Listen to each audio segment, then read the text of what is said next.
Que la lumière engendre la lumière, éternellement la lumière.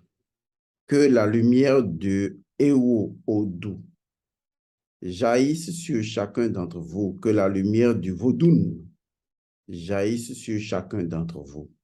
Avant de commencer cette capsule, j'aimerais renvoyer toutes les personnes à suivre des vidéos que j'ai faites il y a plusieurs années déjà sur cette même chaîne sur le code Vodou.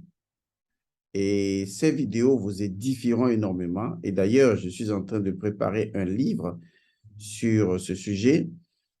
Cela vous édifiera, cela vous permettra de comprendre réellement l'essence du vaudou. Je ne parle pas des pratiques du vaudou. Les pratiques du vaudou ou du vaudou, la plupart du temps, on les voit culturellement, folkloriquement. Mais le vaudou est érigé sur des principes de la nature. Mon rôle à moi, c'est d'aller vers ces principes qui sont en fait les vaudous, qui sont en fait les Neteru, comme on le dit dans l'Égypte antique.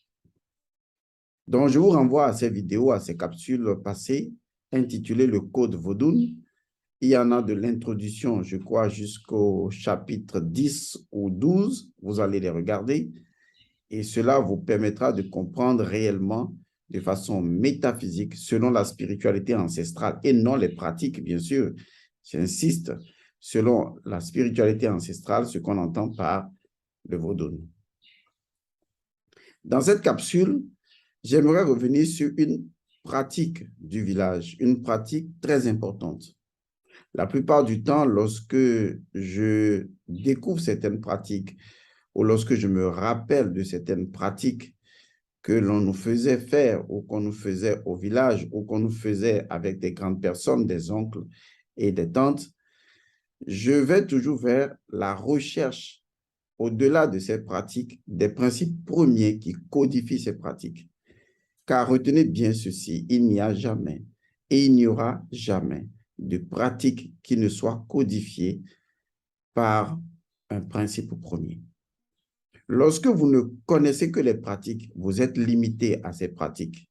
Lorsque les périodes et les époques passent, vos pratiques ne peuvent pas aller plus loin parce qu'elles sont circonstancielles, elles sont liées à des époques bien précises et elles ne se dynamisent pas, ne se modernisent pas.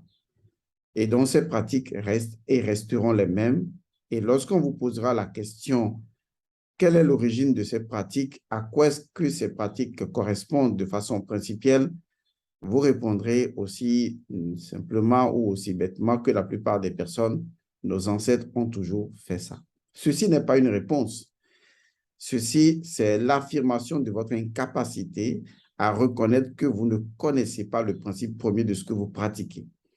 Et c'est cela la confusion, la limitation et l'aberration en ce qui concerne certains pratiquants de la spiritualité ancestrale. Aujourd'hui, ce qui nous intéresse à l'ère du Verseau, c'est d'aller vers le principe premier des choses. Et il n'en sera pas autrement, que cela vous plaise ou non.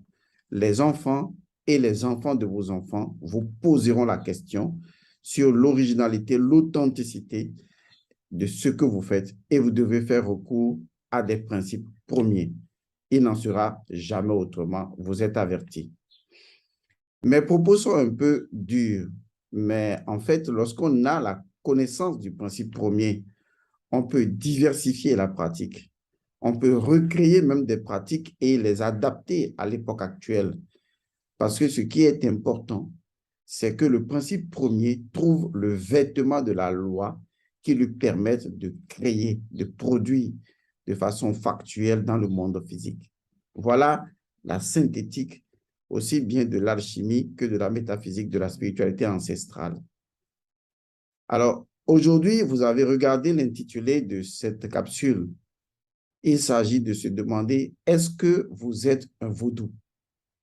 C'est une question peut-être que vous ne vous êtes pas posée, mais c'est une question que je suis obligé de vous poser, de nous poser. Je suis un emmerdeur de première et j'aime bien ça d'ailleurs.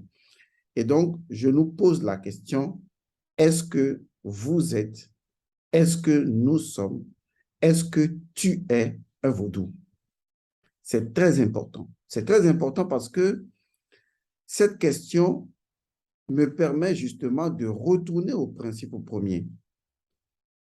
Et naturellement, s'il est vrai que le principe premier est le vaudou, que le principe premier d'une chose peut être déifié, peut être divinisé, peut donc être proclamé. Et naturellement, on peut lui adjoindre des panégyriques pour produire des effets à partir de cette chose ou de sa combinaison avec d'autres choses. La conclusion est toute faite. Tous les principes premiers sont fondamentalement des Ewo Odu. C'est pour ça que je vous retournais aux vidéos précédentes. Parce que le vaudou, c'est un thème, c'est un mot, un concept métaphorique. Il n'y a pas de définition épistémologique concrète. On vous dira que le vaudou, c'est l'ensemble de ceci, c'est cela. Mais en réalité, c'est juste un mot symbole dont la compréhension ne peut être que intuitive. Et elle nous retourne vers le sacré, qui est en réalité le seul langage que la nature parle. Le langage de la nature, c'est le sacré. La nature connaît le sacré et la nature parle le sacré. C'est là l'origine des médiumnitaires. La nature parle de façon sacrée. La communication de la nature ou la communion de la nature avec les éléments et structures de la nature se déroule dans un langage sacré. C'est le langage symbolique, le langage intuitif, c'est le langage de la communion avec toute chose. Et donc, dans ce langage, on ressent, vous voyez, l'énergie de vaudou de deux manières. Ewo, ce qui s'expanse, Odu, ce qui se rétrécit. Donc, en fait, le vaudou traduit une dualité, la dualité universelle de toute chose, de vous, de moi, de chaque chose qui existe. Chaque chose, de façon naturelle, est duelle. Électricité et magnétisme, force de flux et force de reflux. Et en même temps, ces deux forces représentent la sexualité primordiale au sein de l'amour primordial. Et donc, le vaudou traduit la force primordiale de toute chose. Et ça, c'est le vaudou. Maintenant, il y a les vaudous. C'est-à-dire qu'en fait, on peut, à partir du vaudou, disons, connaître, construire ou avoir accès à des vaudous. Tout dépend du niveau du degré de celui qui veut opérationner. Et donc exécuter un certain nombre de principes ou faire exécuter un principe premier.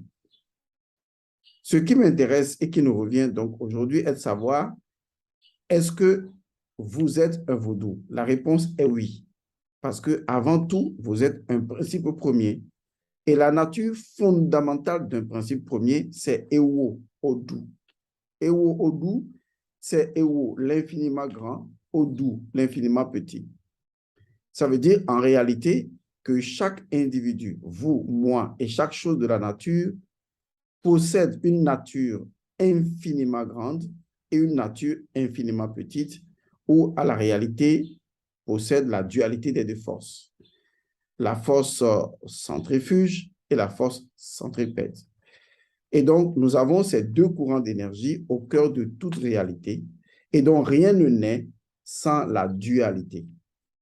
C'est pour cette raison qu'en Mina, on dirait également éveil et doux. En fait, c'est tout simplement le deux. Mais ce deux n'est pas deux individus. C'est l'alternance, la relation entre deux forces primordiales par lesquelles toutes les choses ont été créées, dont le vaudou a tout créé. Et naturellement, il y a les vaudous. Lorsque les gens veulent approcher un vaudou, on dit généralement qu'il faut s'annoncer, mais s'annoncer rime avec le fait de, excusez le terme, même si cela n'est pas convenable, de réveiller le vaudou. C'est comme lorsque vous rentrez chez une personne, vous vous annoncez.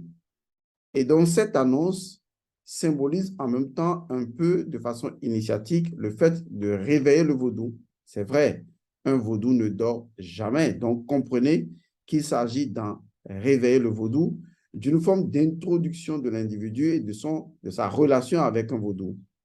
Étant donné que nous appartenons à un monde cyclique, fait du matin et du soir, du jour et de la nuit, d'activité et de repos, il est important de tenir compte également de cette alternance pour pouvoir relationner avec les divinités.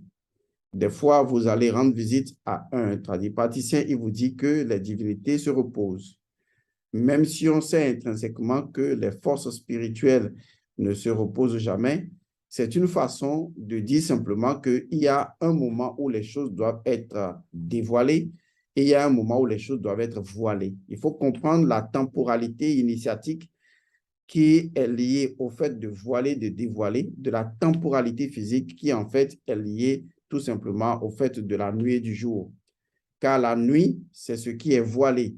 Le jour, c'est ce qui est dévoilé. Il y a un moment, une période où les vaudous sortent. Et il y a une période où les vaudous ne doivent pas sortir. Vous comprenez ça? Donc, cette alternance métaphysique-là peut être comprise de plusieurs façons. Mais ce qui m'intéresse ici et qui repose sur la question de savoir est-ce que vous êtes vaudou et la réponse étant oui, et que vous êtes dans une temporalité physique, c'est-à-dire vous vous couchez le soir et donc vous vous réveillez le matin. La question est de savoir si vous êtes un vaudou, comment est-ce qu'on vous réveille? Tenez-vous bien, je ne parle pas de vous réveiller dans le sens de quand tu dors, réveille-toi. Non, je parle dans le sens de tu t'es déjà réveillé en tant qu'individu, mais ensuite, comment est-ce que tu approches le vaudou que tu es? C'est important. Je vais vous retourner pour ceux qui ont vécu au village, pour ceux qui vivent en Afrique, ceux qui ont vécu en Afrique, ou ceux qui vivent ailleurs, mais qui ont été en contact avec les traditions africaines. Je vais vous retourner à une pratique élémentaire, mais extraordinairement puissante, et que je vais mettre à nu ou à jour dans Rafeza 2022 pour ceux qui y sont. Mais néanmoins, je vais vous en parler ici brièvement pour que vous compreniez, pour que vous en souveniez et que vous repratiquiez cela chez vous tous les matins si nécessaire. Je ne vais même pas dire si nécessaire parce que c'est nécessaire, c'est indispensable. Lorsque quelqu'un vient chez vous, vous lui donnez de l'eau à boire. De la même façon, lorsque vous allez chez une divinité, eh bien, vous offrez l'eau parce que l'eau est Osiris. L'eau est la paix. L'eau est le Nun. C'est de là que nous sommes tous nés. L'eau que vous donnez n'est pas l'eau que vous buvez en réalité. C'est apparemment la même eau. Mais dans le monde de la divinité, l'eau a une autre signification symbolique que la divinité récupère. Parce que l'eau est un élément transporteur de mémoire, d'information. Et quand vous donnez de l'eau, c'est ce qui accompagne l'eau qui est important. Sinon, on peut donner de l'eau tout simplement. Mais l'eau ne peut pas être donnée tout simplement. L'eau doit être accompagnée. Lorsqu'on vient en paix à une divinité ou au couvent ou devant un lieu sacré, il faut incanter sur l'eau. Et c'est en incantant sur l'eau que l'eau, dotée de sa nature de gardienne de toutes les mémoires, ben, l'eau va porter le message vers cette divinité parce que toutes les divinités proviennent justement du Nun, de l'océan primordial, et toutes les divinités sont toujours dans l'océan primordial et toutes les divinités communient et communiquent grâce à l'océan primordial. C'est d'ailleurs pourquoi l'eau est un élément important, très important, même si c'est l'eau physique que nous utilisons. L'eau physique dans notre dimension, certes, mais dans l'autre dimension, l'eau physique devient quelque chose de complètement différent. Pour certaines personnes, cette eau devient naturellement le cas qui est la nourriture des dieux, mais je ne vais pas aller directement sur ce terrain parce que cela m'éloignerait du sujet. Et donc, en revenant au sujet, retournons donc au village ou chez vous, à la maison. Est-ce que vous vous rappelez que vos oncles et vos tantes ou vos grands-mères, pour nous qui avons eu la chance de connaître un peu nos grands-mères, est-ce qu'on vous a toujours dit que très tôt le matin, lorsque vous vous réveillez, et que vous vous brossez les dents, vous savez, au village, c'est avec le cure-dent hein, qu'on se brosse les dents. Lorsque vous vous brossez les dents, je prends le cas où vous êtes déjà brossé les dents. Est-ce que vous avez jamais entendu un oncle et une tante? Ça vous étonne que je parle d'oncle et de tante. C'est parce qu'en fait, les gens qui sont les gardiens des rites et cérémonies, ce sont les tantes et les oncles, en fait. Même si aujourd'hui, ce statut-là est perdu à cause donc de la religion de la colonisation. Malheureusement, ce qui fait que des fois, quand les gens rêvent et voient leur tante dans les rêves ou leur oncle dans les rêves, ils disent que leur oncle est un sorcier ou leur tante est une sorcière, alors que peut-être ni la tante ni l'oncle ne sont des sorciers. C'est simplement parce que quand vous manquez de faire certaines cérémonies, ces oncles peuvent apparaître pour simplement représenter le fait que vous manquez de faire des cérémonies, alors que les oncles et les tantes même n'en sont peut-être pour rien. C'est ainsi que le schéma initiatique est fait. Et donc, ces individus peuvent apparaître dans vos rêves, non pas parce qu'ils veulent vous nuire, même si des fois ils vous fouettent ou vous pourchassent, ça veut dire qu'en réalité, ils sont là pour montrer que vous manquez de rites et de cérémonies. Mais je ne vais pas m'étaler là-dessus parce qu'il y a beaucoup d'imbéciles qui ne comprennent rien aux initiations ou à la spiritualité et qui, des fois, peut-être dans les commentaires ou autres, racontent certainement des bévues, mais on le leur concède. Tout le monde n'est pas intelligent, tout le monde n'est pas idiot, et donc l'un ou l'autre, ça dépend de la position. Donc, je vais être clair pour ce que je veux dire. Vous savez, au village, quand vous finissez de vous brosser les dents, pour ce que je sais, et je suis sûr que ceux qui sont authentiques le savent, ensuite, on va boire la bouillie. En fait, c'est ce qu'on faisait. On va boire la bouillie du mil, la bouillie du maïs, ou enfin, ça dépend de la bouillie qui est préparée ce jour-là.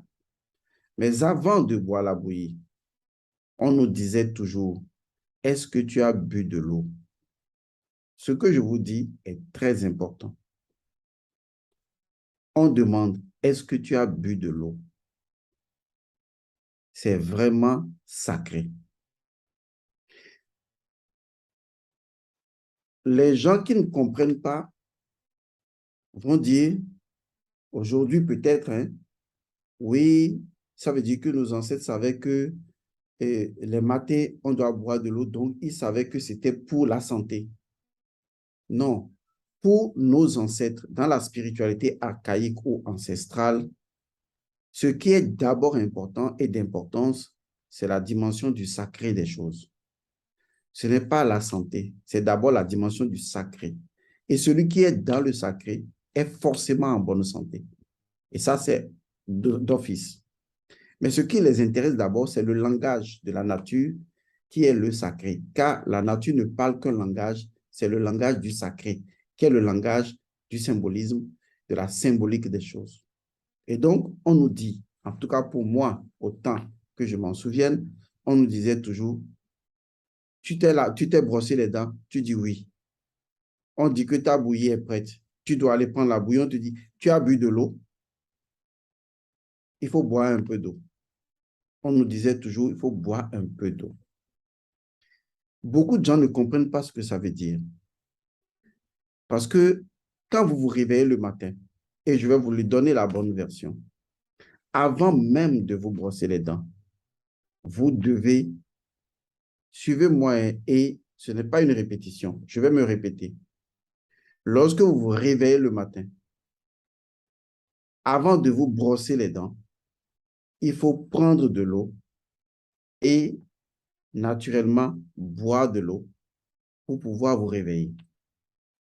Ça paraît bizarre ce que je dis, c'est vrai ou bien? D'accord. Sachez que sur cette chaîne, on est tous bizarres. Donc, si vous n'êtes pas bizarre, vous dégagez de la chaîne, c'est tout. La norme ne nous intéresse pas. OK? La norme est ce qui est déjà fixé par les gens qui ont cru dans un conformisme lâche. Nous, on n'est pas fondamentalement, hein, on n'est pas normal, on n'est pas normaux. Nous ne sommes pas des normaux. Donc, si vous venez ici pour trouver des gens normaux, vous ne les trouverez pas. Je crois que ceux qui sont les abonnés réels de cette chaîne savent dès maintenant qu'ils ne sont plus normaux. Je suis sûr que dans vos familles, les gens vous disent que vous êtes bizarre. C'est normal. On m'a dit ça depuis ma naissance, depuis longtemps, depuis que j'ai commencé. Donc, logiquement, je suis habitué, je suis un homme bizarre. Je suis vraiment zarbi. Donc, ne vous en faites pas. On dira la même chose de vous et n'en soyez pas étonnés. Donc, ici, on n'est pas là pour chercher des gens qui sont normaux. On est là parce qu'on est bizarre. D'accord? Voilà. Donc, laissez-moi vous dire que nous, on nous disait, quand on allait au village, on nous dit, quand tu te brosses les dents, bois de l'eau. Ce que je vous dis, c'est, lorsque vous vous réveillez le matin, donc vous êtes réveillé, vous êtes assis sur votre lit. Lorsque vous prenez de l'eau, et je vous le dis, peut-être même avant de parler à quelqu'un, mais si vous êtes obligé, d'accord, de parler, ce n'est pas grave. Mais si vous pouvez le faire sans parler, c'est mieux. Si vous pouvez le faire avant d'aller vous brosser, c'est mieux. Ce qu'il faut faire, c'est qu'après vous êtes réveillé, vous devez boire de l'eau pour pouvoir vous réveiller. Il faut bien comprendre mon langage. C'est ce que je vais vous apprendre dans la formation Rafeza. Je vais vous montrer qu'en fait, vous êtes une divinité. Vous êtes un vaudou. Et que normalement, même si dans votre corps,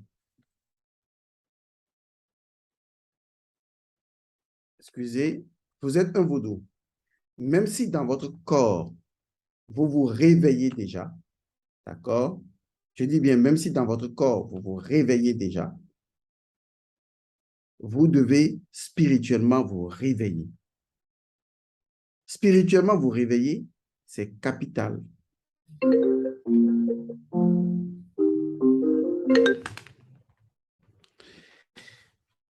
Voilà, un instant.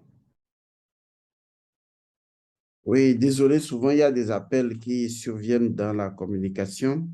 J'ai relié tous les modules de formation. Donc, je vais vous dire ceci, excusez-moi, s'il vous plaît.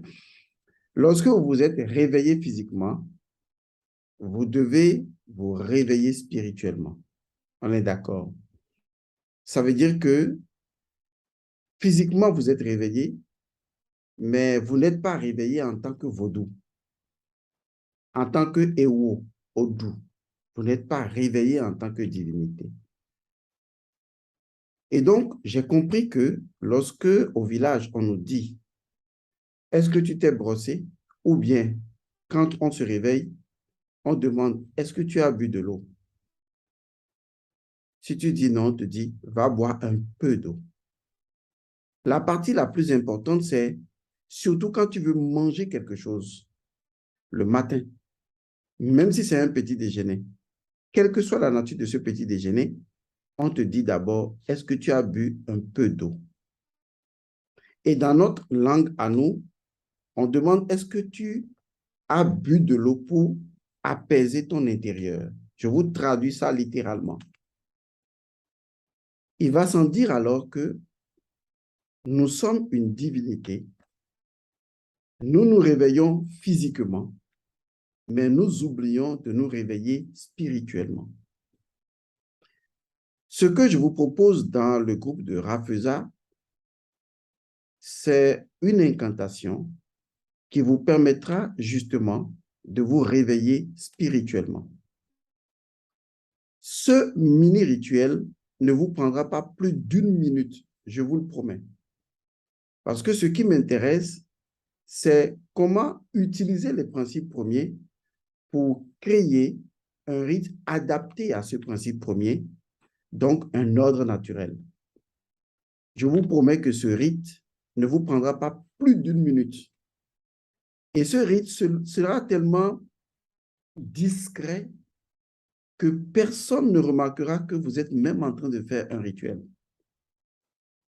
Parce qu'il s'agira tout simplement, dès que vous vous levez du lit, que vous ayez parlé à votre mari bonjour ou bonsoir, ce n'est pas grave. Mais avant de mettre quelque chose dans la bouche, si vous pouvez vous passer de parler à quelqu'un, c'est tant mieux. Mais je ne connais pas vos maisons. Il ne faut pas que vous vous culpabilisiez parce que vous êtes réveillé, vous avez parlé à quelqu'un Et vous allez dire, mais est-ce que le rituel marche toujours? Sachez qu'un rituel est toujours intemporel. Mais ce que ce rituel exige, c'est qu'avant de manger quoi que ce soit, vous devez d'abord et avant tout boire de l'eau. Je ne dis pas de boire 1 litre d'eau. Je ne dis pas de boire un demi-litre d'eau. Je ne dis pas de boire un quart de litre d'eau. Non. Ce que je dis, c'est tout simplement à la limite juste une petite quantité d'eau. C'est comme si je vous disais que l'eau doit toucher vos lèvres. Mais naturellement, je peux même dire une gorgée d'eau. C'est important. Mais on ne prend pas l'eau et on la boit simplement comme ça. Mais quand on prend l'eau, eh bien, étant donné qu'on vient vers une divinité, en fait, vous êtes l'individu qui vient vers l'individu que vous êtes en tant que divinité et vous incantez la formule sur l'eau et ensuite vous buvez l'eau. Je vais vous assurer d'une chose, cela transformera complètement votre journée. Cela transformera votre vie relationnelle, votre vie professionnelle, votre vie conjugale. Cela va vous transformer. Parce que vous allez pour la première fois apprendre non seulement à vous réveiller physiquement, mais vous allez apprendre à vous réveiller spirituellement. Et chaque matin, vous le ferez parce qu'il suffira simplement en 1 minute, pas plus, je vous promets, de prendre l'eau et d'incanter la formule là-dessus et de boire l'eau avant de mettre quoi que ce soit dans la bouche. Il est important que vous le fassiez. Je profite donc de l'occasion pour clore cette capsule pour vous dire que nous avons lancé Rafeza, rituel annuel du feu sacré. C'est un rituel que nous faisons chaque fin d'année pour que les personnes entrent dans la nouvelle année avec une nouvelle énergie. Et pour ce faire, nous organisons des rituels de purification, de désenvoûtement, de protection, d'ouverture de possibilités ou d'opportunités. Vous trouverez en bas de cette vidéo un communiqué qui retrace l'intégralité du contenu de Rafeza 2022. Et nous ferons également dans Rafeza 2022 des visioconférences pour vous expliquer un certain nombre de choses. Mais la chose la plus importante aujourd'hui pour 2022, c'est surtout le rituel du jour de votre naissance que vous êtes obligé de faire chaque semaine. Ce rituel peut vous prendre à peu près entre 5 et 10 minutes. Tout dépend du jour de né, du jour de naissance. Ce sera à vous de décider. Mais c'est quelque chose de très pratique pour chaque jour de naissance, quel que soit le pays dans lequel vous êtes. Mais rappelez-vous, à partir de maintenant, vous savez que vous êtes un vaudou. Vous êtes un principe premier. Vous êtes un éther. Et parce que vous êtes ainsi, quand vous vous réveillez physiquement, vous devez également apprendre à vous réveiller spirituellement. C'est comme aller vers une divinité et réveiller cette divinité spirituellement. Alors, vous allez vous réveiller physiquement et spirituellement chaque matin. Beaucoup me diront, oui, mais quand je me réveille, je fais ma petite prière. Je ne vous interdis pas votre prière. Mais ici, je parle de l'ordre naturel. Les prières ne sont pas toujours en accord avec l'ordre naturel. Alors qu'en réalité, l'ordre naturel impose que lorsque vous voulez justement rendre visite à une divinité, que vous lui apportiez une chose essentielle, la matrice de cette divinité, l'élément duquel cette divinité est née, à savoir le Nun ou l'océan primordial. Et c'est ce que vous allez faire. Vous allez apporter à la divinité que vous êtes. Vous allez l'incanter. Vous allez faire son panégyrique, vous allez l'incanter. Et ensuite, vous allez lui présenter ce qui est à lui présenter. Ainsi, serez-vous réveillé, non seulement physiquement, mais vous le serez également spirituellement. Je ne vous demande pas de me croire. Je vous demande simplement de vous donner 7 jours de travail consécutifs Dites, OK, j'ai entendu ce que ce type de Godson a dit. D'accord, je vais tout simplement faire ce rituel. Je commence le lundi, je le fais le mardi, je le fais le mercredi, jeudi, vendredi, samedi et dimanche. Alors, par rapport à tous mes jours passés et pendant ces 7 jours où j'ai commencé le rituel, qu'est-ce qui s'est réellement passé? C'est là que se trouvera la différence. Je vous remercie. Donc, si vous êtes intéressé, eh bien, vous retrouverez en bas de cette capsule un communiqué avec des numéros de téléphone. Il suffit donc d'écrire pour prendre les informations ou contacter le plus 228 99 99 93 93 pour avoir les informations et vous inscrire à Rafeza 2022 et entrer dans le groupe dans lequel se trouvent déjà ces informations que je viens de présenter dans cette capsule. Je vous retrouve la prochaine fois. Paix à vous.